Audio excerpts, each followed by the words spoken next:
Population in its growth. ठीक है, over population क्या है और किस तरीके से ये बढ़ रही है, हमारा लास्ट सोशल प्रॉब्लम है।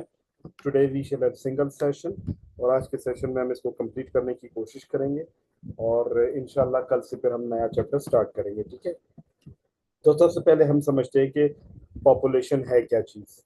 याद रखें, total number of people in a given area is known as population. Population हर उस तादाद को कहते हैं जो कि टोटलिटी होती है लोगों की, जो किसी एक खास जगह पर रहते हो, उसे हम पॉपुलेशन कहते हैं। ठीक है, the study of population is called demography. Demography is the study of population. ठीक है, ये मैंने आप लोगों के पास चैट बॉक्स में भी वो कर दिया। Demography is the scientific study of population. तो जो टोटल नंबर ऑफ पीपल किसी भी इलाके में रहते हो, वो उस इलाके की पॉपुलेशन कहलाती है। और पॉपुलेशन ग्रोथ किसे कहते हैं? Population growth refers to increase in the number of population in a given area than its carrying capacity. जब किसी भी जगह की या किसी भी लोकेलिटी की, जब किसी भी ज्योग्राफी की जो कैरिंग कैपेसिटी से, जो कैरिंग कैपेसिटी होती, कैरिंग कैपेसिटी ये है, मिसाल के तौर पर एक रूम है, उस एक रूम में 5 बंदे अकोमोडेट किए जा सकते हैं, 5 बंदे रह सकते हैं। तो इस रूम की जो कैरिंग कैपेसिटी है वो 5 बंदों की है।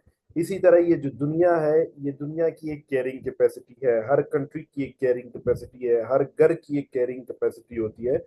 तो जब किसी भी लोकेलिटी की या किसी भी एरिया की जो कैरिंग कैपेसिटी से उसकी आबादी बढ़ जाती है, तो उसे हम पॉपुलेशन ग्रोथ कहते हैं। ठीक है, तो population growth refers to increase in the number of population in given area than its carrying capacity. मतलब वो उसको मजीद बर्दाश्त नहीं कर पाता, तो इस वजह से हम उसे कहते हैं कि this is an over populated area. Over population होती क्यों है? Over population usually occurs due to high fertility rate and decrease in the mortality rate. अभी फर्टिलिटी रेट क्या है? फर्टिलिटी, सबसे पहले हम यहाँ पर कुछ टर्म्स को सीखेंगे। ठीक है, fertility, fertility is the biological capacity to produce children. ठीक है, फर्टिलिटी क्या है? ये बायोलॉजिकल कैपेसिटी होती है किसी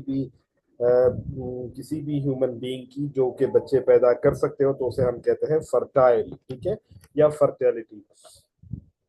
इसके बरक्स इसका जो अपोजिट है वो है स्टीरिलिटी। स्टेरिलिटी क्या है? Sterility it is the incapacity to produce children. जब कोई शख्स, जिसको हम उर्दू में बांझ कहते हैं, ठीक है, तो जब कोई भी ह्यूमन बीइंग जब किसी बच्चे को पैदा नहीं कर सकते, तो उसे हम स्टीराइल कहते हैं या स्टेरिलिटी कहते हैं। फर्टिलिटी के लिए दूसरा लफ्ज आप फेकेंडिटी भी यूज कर सकते हैं। ठीक है, तो जब हमारे पास फर्टिलिटी रेट ज्यादा होती है, जैसे कि हमारे पास स्टेटिस्टिक्स के मुताबिक 3.94 चिल्ड्रन, ठीक है, सॉरी, 3.45 चिल्ड्रन, यानी 3 या 4 के करीब बच्चे जो है ना, हर फर्टाइल वुमेन को, हर खातून जिसकी शादी हो चुकी होती है, हर खातून का अगर एवरेज निकाले, फर्टिलिटी रेट निकाले, तो हर खातून के 3 या 3.5 के करीब बच्चे उसके हिस्से में आते हैं। तो ये एक बहुत बड़ी फर्टिलिटी रेट है। मिसाल के तौर पर अगर एक साल में 1000 खवातीन की शादी होती है, तो एक साल बाद हमारे पास 30,000 या 40,000 बच्चों का इजाफा होता है। ठीक है, या इसी तरीके से हम देखते हैं कि अगर एक खातून की शादी होती है, तो वो अपने पूरे फर्टाइल जो टाइम होता है, जो फर्टिलिटी का उसका टाइम होता है, फर्टिलिटी का जो टाइम होता है, दैट इज मीनाप टू मीनोपॉज। जब उसको जो उसके जो पीरियड्स आना शुरू हो जाते हैं, तब से वो कैपेबल हो जाती है बच्चों को पैदा करने की। और 40, जो कि ज्यादातर 16 साल तक हो, 16 साल से स्टार्ट होती है आजकल यूजुअली, और ये अक्सर 49 एज पर जाकर खत्म हो जाती है, जिसे मीनोपॉज कहते हैं। इसके बाद कोई भी खातून बच्चे पैदा नहीं कर सकती। जो तो ये 16 से 49 साल का जो टेन्योर है, उसे हम फर्टाइल जो है ना रेंज कहते हैं।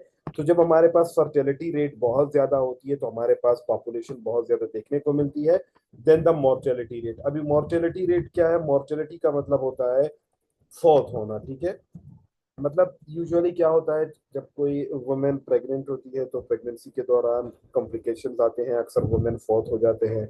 इसी तरह डिलीवरी के दौरान कुछ बच्चे फौत हो जाते हैं, ये खवातीन फौत हो जाती है। तो जो बच्चे मॉर्टेलिटी का मतलब यही है, जो शरह हमवात होती है, चाहे वो नेचुरल डेथ हो, चाहे वो कैटास्ट्रोफिक डेथ हो, चाहे वो किसी किस्म की भी डेथ मौजूद हो, तो उसे हम मॉर्टेलिटी रेट कहते हैं। तो जब हमारे पास बर्थ फर्टिलिटी रेट ज्यादा होती है और मोर्टेलिटी रेट कम होती है, तो एज अ रिजल्ट हमारे पास पॉपुलेशन देखने को मिलती है। ठीक है, if the birth rate is higher than the mortality rate over population is seen. ठीक है, तो हमारे पास जब भी बर्थ रेट ज्यादा होती है, पैदाइश हमारे पास लोगों की ज्यादा हो रही होती है और हमारे लोग कम मर रहे होते हैं, ठीक है, तो उस सूरत में हमारे पास जो बैलेंस होता है, जो फर्टिलिटी रेट का और मोर्टेलिटी रेट का, उनका बैलेंस कायम नहीं हो पाता।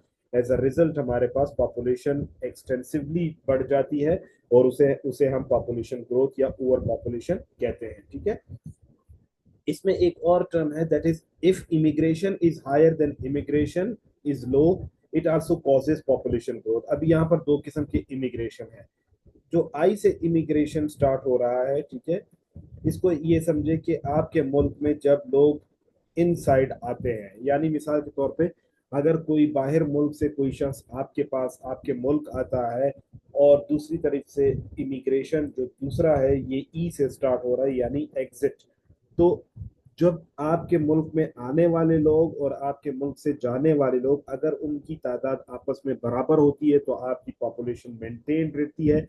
लेकिन आपके मुल्क में आने वालों की तादाद ज्यादा होती है और आपके मुल्क से जाने वालों की तादाद कम होती है, तो आपके मुल्क में जो पॉपुलेशन होती है that increases with a very fast space, therefore it also results into over population. ठीक है, according to world population projection report, population of the world is currently 7.6 billion। ठीक है, आजकल ये मजीद बढ़ चुकी है, 7.8 बिलियन के करीब पहुंच चुकी है।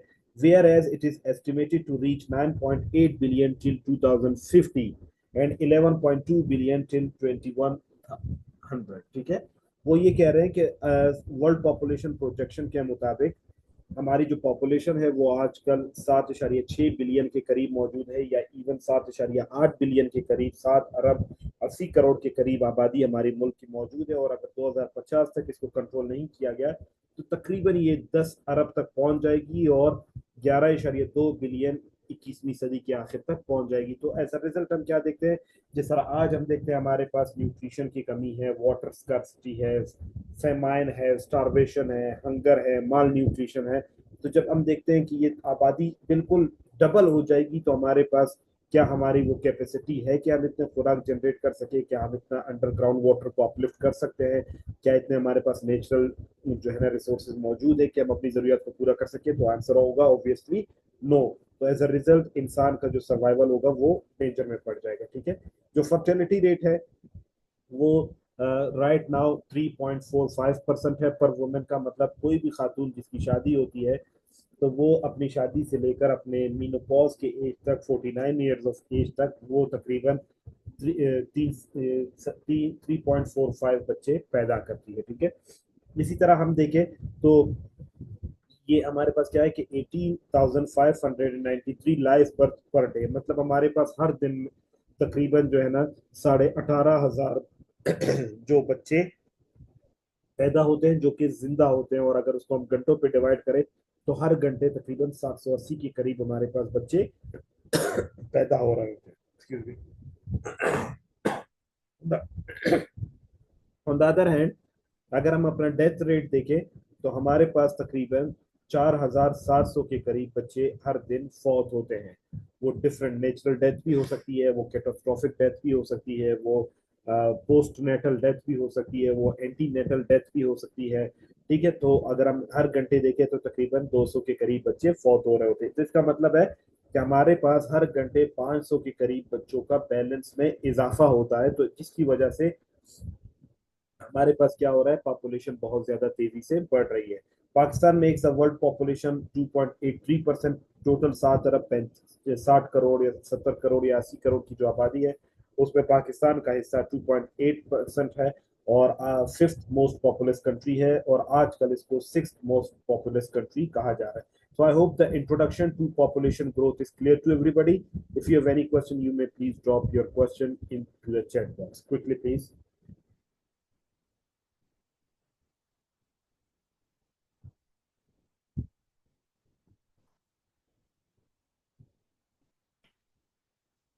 Okay.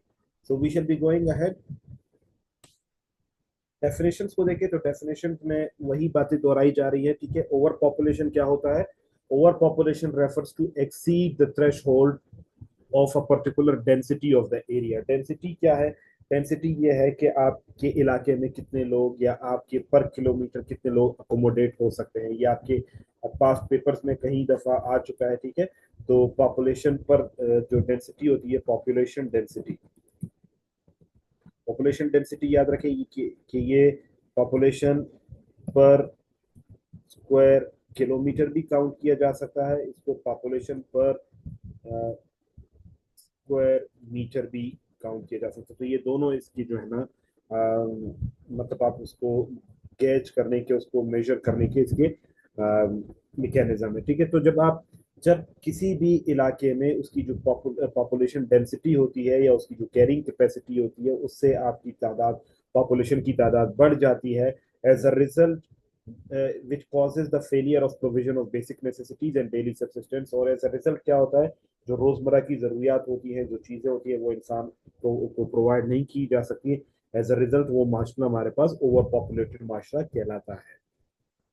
Overpopulation indicates a scenario in which the population of living species exceeds the carrying capacity of its ecological jurisdiction or niche. मतलब आपकी जो इकोलॉजिकल जुरिस्डिक्शन है, तो जब आपकी पॉपुलेशन उससे ज्यादा बढ़ जाती है, उस इलाके में सेटल डाउन नहीं हो पाती, तो उस वक्त हम उसको ओवर पॉपुलेशन कहते हैं. मिसाल के तौर पर, जैसे मैंने आपको बताया कि आपके घर में 10 अफराद अकोमोडेट हो सकता है, अगर 10 की जगह पर 15 अफराद आ जाते हैं तो आपका घर ओवर पॉपुलेटेड हो सकता है. तो इसी तरह जो अर्थ की कैरिंग कैपेसिटी है, अर्थ एक लिमिटेड नंबर ऑफ पीपल को अकोमोडेट कर सकता है, उसको खुराक प्रोवाइड कर सकता है, उसको पानी प्रोवाइड कर सकता है, उसको अकोमोडेशन प्रोवाइड कर सकता है. लेकिन जैसे ही वो उससे ज्यादा बढ़ जाती है तो फिर हमारे लिए मुश्किलात देखने को मिलती है. जैसे फॉर एग्जांपल, आपके घर में अगर 10 लोग अकोमोडेट हो सकते हैं तो आप 10 लोगों का खाना बनाते हैं. अगर वही जगह पर आपके पास 15 लोग आ जाते हैं तो सबसे पहले आपके लिए अकोमोडेशन का मसला होगा. सेकेंडली, आपका जो रिसोर्सेज है वो वही 10 लोगों का खाना पकाना होता है. तो आप वो क्या करोगे? आप वही 10 लोगों के खानों को 15 लोगों पर डिवाइड करोगे. एज अ रिजल्ट सारे माल न्यूट्रिएंट हो जाएंगे, सबको पूरी तरीके से या पेट भर कर खाना मुयसर नहीं होगा. सो दिस इज ओवरऑल हमारे पास ओवर पॉपुलेशन. ठीक है, इसकी कॉजेज की तरफ चलते हैं. There are multiple causes. ठीक है, सबसे पहला हमारे पास अर्ली मैरिज है. अर्ली मैरिज एक सबसे बड़ी वजह है ओवर पॉपुलेशन की, क्योंकि हमारे हमारी जो है ना, जो रिलीजियस आइडियोलॉजीज है या हमारे जो कल्चरल एटमोसफेयर है, वो तमाम क्या करते हैं, वो फैसिलिटेट करते हैं, वो इनकरेज करते हैं अर्ली मैरिजेस को, जिसकी वजह से हमारे जो आसपास माशरे हैं उसमें हम जल्दी जल्दी शादियां देखने में को मिलती हैं. ठीक है, बहुत छोटे एज पर शादियां देखने को मिलती है. तो जितनी छोटी एज पर शादियां होती है, इतना उसका जो फर्टिलिटी का जो पूरा रेंज होता है 16 से 49 साल का, तो वो ज्यादा से ज्यादा जो है ना बच्चों को पैदा कर सकते हैं. ठीक है, तो इसलिए अर्ली मैरिज एक one of the major causes. Secondly, हमारे पास पोलीगेमियस फैमिली सिस्टम है. कि हमारे पास क्या होना चाहिए? हमारे पास जो एक तो अर्ली मैरिजेस होती है, दूसरा ये कि हमारे पास पोलीगेमियस फैमिली सिस्टम है कि हमारे पास हर एक मर्द जो है ना 3 3 4 4 शादियां कर रहा होता है. तो 3 3 4 4 शादियों से मतलब है कि वो एक साल, फॉर एग्जाम्पल, वो अगर एक ही फैमिली होती है, अगर वो 4 शादियां करता है तो उसके तकरीबन 16 के करीब बच्चे होते हैं. ठीक है, तो कहने का मकसद क्या होता है कि जो पोलीगेमियस फैमिली सिस्टम है, इसकी वजह से भी हमारी आबादी में बहुत तेजी से इजाफा हो रहा है. ठीक है, दूसरा क्या है? नेक्स्ट कॉज क्या है? High fertility rate and low mortality rate. ठीक है, कि मतलब ये कि हमारे पास फर्टिलिटी रेट बढ़ चुकी है. ठीक है, और जो मोर्टेलिटी रेट है वो बहुत कम हो चुकी है. हमारे पास मेडिकल एडवांसमेंट आ चुकी है. आप जो प्री मेच्योर जो बच्चे पैदा होते हैं, आप उनको भी जो है ना इसमें आप उसको मेडिकल ट्रीटमेंट प्रोवाइड कर सकते हैं. आप उसको वेंटिलेटर पे रख सकते हैं, आप उसकी ग्रोथ कर सकते हैं, आप उसकी बीमारियों को जो है ना स्टॉप कर सकते हैं, आप उसका इलाज कर सकते हैं। जो मेडिकल फैसिलिटी है वो हर डोर स्टेप पर अवेलेबल होती है, जिसकी वजह से हमारे पास जो ना खवातीन मर रही होती है, ना जो नए बच्चे पैदा हो रहे होते हैं, ना वो मर रहे होते हैं। तो इस तरह हमारे पास फर्टिलिटी रेट बढ़ जाती है और मोर्टेलिटी रेट ऑटोमेटिकली कम हो जाती है। तो इस वजह से हमारे पास पॉपुलेशन बहुत ज्यादा देखने को मिलती है। मतलब ये कि हमारे पास 1000 में से 6 बच्चे जो है ना हमारे पास फॉर एग्जांपल अगर मर रहे होते हैं, तो बाकी हमारे पास 9000 के करीब, सॉरी 900 के करीब जो है ना वो जिंदा होते हैं। तो एज अ रिजल्ट हमारे पास जो मरने की शरह है, शरह अमवात है और शरह पैदाइश है, उनमें बैलेंस नहीं होता, तो ओवर पॉपुलेशन देखने को मिलती है। इमिग्रेशन मतलब हमारे पास लोग ज्यादा आ रहे होते हैं गैर ममालिक से, और हमारे लोग जो है ना दूसरे ममालिक कम जा रहे होते हैं, तो जिसकी वजह से हमारे पास पॉपुलेशन बहुत ज्यादा बढ़ जाती है। हमारे रिलीजियस डॉगमास जो है, हमारे जो मजहब की जो तालीमात है वो भी बहुत ज़्यादा रिजिड है। ठीक है, उसमें भी सख्तियां पाई जाती हैं, जिसकी वजह से हम वो पॉपुलेशन को कंट्रोल नहीं कर पाते। मिसाल के तौर पर कंट्रासेप्टिव्स का इस्तेमाल, हमारे रिलीजियस आइडियोलॉजीज उसको इतनी ज़्यादा प्रमोशन नहीं देता। ठीक है, फैमिली प्लानिंग को उतनी ज़्यादा प्रमोशन नहीं देता। तो जो रिलीजियसली फॉलो किए जाते हैं, इसकी वजह से हमारे पास पॉपुलेशन जो होती है वो बहुत ज़्यादा तेज़ी से बढ़ रही होती है। लाइक फॉर एग्जांपल कुरान मजीद में एक आयत है कि वल्लाहु खैरुर राज़िकीन, मतलब रिस्क देने वाला अल्लाह की ज़ात है। ठीक है, तो वो क्या करते हैं, वो पॉपुलेशन को बहुत बड़ी तादाद से पैदा कर रहे होते हैं, और एज अ रिजल्ट उनके पास क्या होता है कि पॉपुलेशन बहुत तेजी से बढ़ रही है। पॉपुलेशन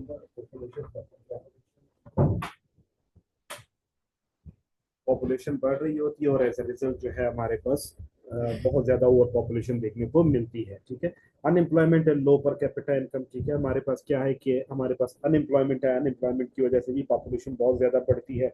और जो हमारे पास गुर्बत है वो भी इसकी बहुत बड़ी वजह है कि हम अगर $1254 अगर कोई शख्स फॉर एग्जांपल पूरा एनुअली कमा सकता है, तो वो जो है ना for example per capita income के वो जो थ्रेश होल्ड होता है उससे ऊपर होता है। लेकिन अगर कोई शख्स वन पॉइंट रिसेंटली अगर कोई शख्स $1.94 जो है ना अगर वो कमा सकता है, तो वो पुअर्टी लाइन से अबव होता है। लेकिन अगर इससे कम कमाता है तो वो पुअर्टी लाइन से बिलो होता है। तो पुअर्टी भी एक बहुत बड़ी वजह है। ठीक है, सेकेंडली हमारे पास बेबी बूम है, या बर्थ रेट जो हमारी है वो बहुत बढ़ गई है, कि हमारे माशरे में या ओवरऑल वर्ल्ड में क्या है कि पॉपुलेशन बहुत तेजी से बढ़ रही है। बर्थ रेट हमारा 2.1% तक पहुंच चुका है। ठीक है, इसका मतलब है कि हमारी पॉपुलेशन बहुत तेजी से बढ़ रही है, बेबी बूम हो रहा है, बच्चे बहुत ज्यादा तेजी से बढ़ रहे हैं, जिसकी वजह से हमारे पास पॉपुलेशन बहुत ज्यादा तेजी से हो रही है। Then ideology of bread earner and source of power, male counterparts को जो है ना वो ब्रेड अर्नर समझा जाता है। ठीक है, सोर्स ऑफ पावर समझा जाता है, पावर तमाम लिंक की जाती है, अथॉरिटी तमाम लिंक की जाती है मेल काउंटर पार्ट्स के साथ। तो इसलिए for for producing male offsprings, ठीक है, बॉयज पैदा करने के लिए अक्सर पेरेंट्स क्या करते हैं, वो कंजेक्टिव जो है ना वो फिजिकल एक्टिविटीज में इन्वॉल्व होते हैं, ताकि वो अपने मेल को जनरेट कर सके, ताकि अपनी वो खानदान को और नस्ल को फरोग दे सके।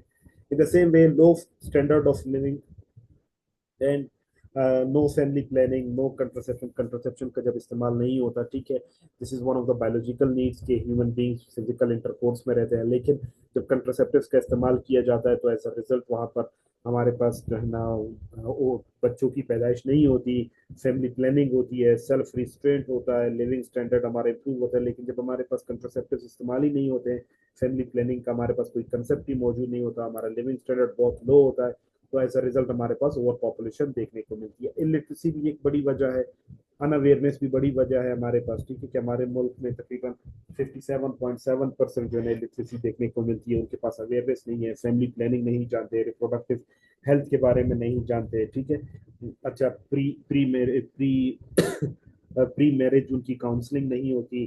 ठीक है, उनके ना मेल्स की ना फीमेल्स की उनको ये सिखाया नहीं जाता कि किस तरीके से एक गैप रखना चाहिए बच्चों की पैदाइश में। ठीक है, तो ये जब ये अनअवेयरनेस होती है, तो इसकी वजह से भी हमारे पास पॉपुलेशन बहुत तेजी से बढ़ती है। ठीक है, another important cause of overemployment is 32.1% involvement in economic activities, whereas 67.83% relies on them। कि हमारे माशरे में क्या है कि वो 32.17% वो इकोनॉमिक एक्टिविटीज में इन्वॉल्व है, जॉब कर रहे हैं, अपने फैमिली को स्टेबल करने की कोशिश कर रहे हैं। लेकिन हमारा जो दूसरी तरफ जो 67% है या 68% है वो उन पर रिलाई करता है, घर में बैठे रहते हैं और वो एक ही बंदे पर डिपेंडेंट होते हैं। तो इसकी वजह से भी ओवर पॉपुलेशन देखने को मिलती है। ओवर पॉपुलेशन की एक बड़ी वजह ये भी है कि इंडस्ट्रियलाइजेशन और अर्बनाइजेशन भी हो रही है, कि लोग जो है ना देहातों को छोड़कर शहरों की तरफ आ रहे हैं, तो शहरों की तरफ वो ज्यादा चाहते हैं कि उनके मेल ऑफस्प्रिंग ज्यादा हो, तो जिसकी वजह से वो अपनी आइडेंटिटी को क्लेम कर सकें। इसी तरह इसकी एक बड़ी वजह ये भी है कि जो नेचुरल कैटास्ट्रॉफी है, डिजास्टर्स है, वॉर्स है, आजकल वो नहीं हो रही। पहले की वक्तों में क्या होता था कि नेचुरल डिजास्टर्स आते थे, वॉर्स लड़ी जाती थी, कैटास्ट्रॉफीज आती थी, जिसकी वजह से एक बड़ी तादाद जो है आबादी का वो खत्म हो जाता था। ये एक नेचुरल मैकेनिज्म होता है अर्थ का, कि जब उस पर उसकी कैरिंग कैपेसिटी से तादाद ज्यादा हो जाती है तो वो अपने रिसोर्सेज को मिनिमाइज कर देता है और कुछ ना कुछ ऐसे डिजास्टर्स लेकर आता है जिससे लोग मरना शुरू हो जाते हैं। ठीक है, तो आजकल हमारे पास क्या हो गया, टेक्नोलॉजिकल एडवांसमेंट आ चुकी है, हम वॉर्स को पहले से स्पेकुलेट कर देते हैं, वॉर्स को हम लड़ते ही नहीं है, डिजास्टर्स को हम स्पेकुलेट कर लेते हैं। अगर कहीं पर जलजला आना होता है, फ्लड आना होता है, तो उसकी पहले से हमारे पास प्रोटेक्शन हो जाती है और हम फिर एक सेफ्टी मेजर इस्तेमाल कर लेते हैं, जिसकी वजह से हमारे पास डेथ्स ना होने के बराबर होती है। So these are some of the causes of over population. If it is clear to everybody, please drop me yes in the chat box so that we may go ahead quickly, please.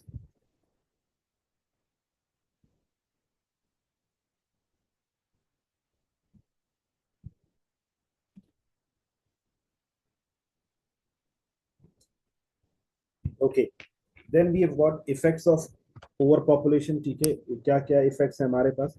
उसमें सबसे पहला effect ये है कि unemployment की वजह से हमारे पास अनएम्प्लॉयमेंट का रेशो बहुत ज्यादा बढ़ जाता है, क्योंकि हमारे पास हर घर में आप देखिए 4 से 5 मेल होते हैं, इसी तरह 4 से 5 फीमेल होती है, और गवर्नमेंट उतनी, जिस तरह कल हमने अनएम्प्लॉयमेंट के बारे में पढ़ा या पुअर्टी के बारे में पढ़ा, तो उतनी जॉब्स क्रिएट नहीं कर पाते, तो अनएम्प्लॉयमेंट हमारे पास देखने को मिलती है। शॉर्टेज इन रिसोर्सेज, ठीक है, कि food security, shelter, land, job और एजुकेशन, ये लोग जो है ना ये हम लोगों को प्रोवाइड नहीं कर पाते, क्योंकि हमारे पास जो रिसोर्सेज होते हैं वो काफ़ी लिमिटेड हो जाते हैं, और हमारे फॉर एग्जांपल 4 लोगों को, 5 लोगों को अकोमोडेट करना बहुत मुश्किल होता है एक फैमिली में, जब एक ही ब्रेड अर्नर हो। ठीक है, इसके साथ साथ it also leads to environmental degradation. जैसे हम देखते हैं कि हमारे माशरे में आबादी बढ़ रही होती है, तो लोग क्या करते हैं, वो शिफ्ट करते हैं, देहातों से शहरों की तरफ शिफ्ट करते हैं, और जिन इलाकों में मैं और आप रहते हैं, तो हम सोच सकते हैं कि एक वक्त में यहाँ पर कोई रहना तस्वुर भी नहीं करता था, जंगलात हुआ करते थे, फॉरेस्ट हुआ करते थे, लेकिन आज हमारे पास क्या है कि वहाँ पर आबादी बहुत ज्यादा बढ़ गई है, तो जिसकी वजह से हमारे पास डिफोरेस्टेशन देखने को मिल रही है। ठीक है, एंड देन ग्लोबल वार्मिंग और क्लाइमेट चेंज भी उसकी वजह से हमारे पास देखने को मिल रही है। ठीक है, इंक्रीज इन पॉपुलेशन, पॉपुलेशन जब बढ़ती है तो पुअर्टी और करप्शन भी बढ़ती है। तो जिस तरह हमने कहा था कि पुअर्टी भी, गुर्बत भी एक बहुत बड़ी वजह है, करप्शन भी एक बहुत बड़ी वजह है, लोगों की जरूरियात पूरी नहीं होती, तो इस वजह से वो इल प्रैक्टिस की तरफ चले जाते हैं। अच्छा, ओवर पॉपुलेशन की वजह से क्या होता है कि कन्फ्लिक्ट्स और वॉर्स भी अक्सर होते हैं। ठीक है, इंटरनल वॉर्स होते हैं, लोगों के फैमिली के जो है ना आपस में रिलेशन एक दूसरे के साथ अच्छे नहीं होते, इंटर ट्राइबल वॉर्स बहुत सारे देखने को मिलती है, इंटर कम्युनिटी वॉर्स देखने को मिलती है कंट्रीज में, सिटीज में, डिस्ट्रीब्यूशन ऑफ पावर पे, डिस्ट्रीब्यूशन ऑफ रिसोर्सेज पे बहुत ज्यादा वॉर्स देखने को मिलती है। ठीक है, एज अ रिजल्ट क्या होता है, हमारे माशरे में डिसहार्मनी आ जाती है और कन्फ्लिक्ट देखने को मिलते हैं। नेचुरल जो रिसोर्सेज होते हैं वो डिप्लीट होने लगते हैं, हमारे वाटर है या अदर मिनरल्स है, तो वो हमारी जो है ना बहुत तेजी से खत्म हो रहा है। जैसे हम अंडरग्राउंड वाटर देखते हैं, उसका लेवल बहुत नीचे जा चुका है। सरियाब के इलाके में हम देखते हैं तो हमारी जमीनें बैठ चुकी हैं।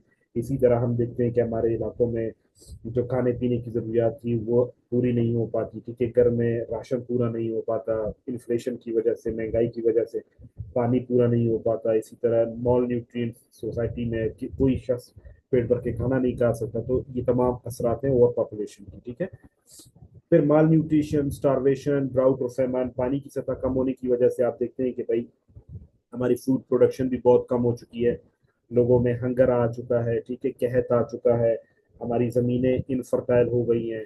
तो एज अ रिजल्ट हमारे पास ओवर पॉपुलेशन ने बड़े नेगेटिव कंसिक्वेंसेस हमारे माशरे पर इम्पैक्ट किए हैं। I hope the effects of over population are also clear to everyone. Shall we go ahead?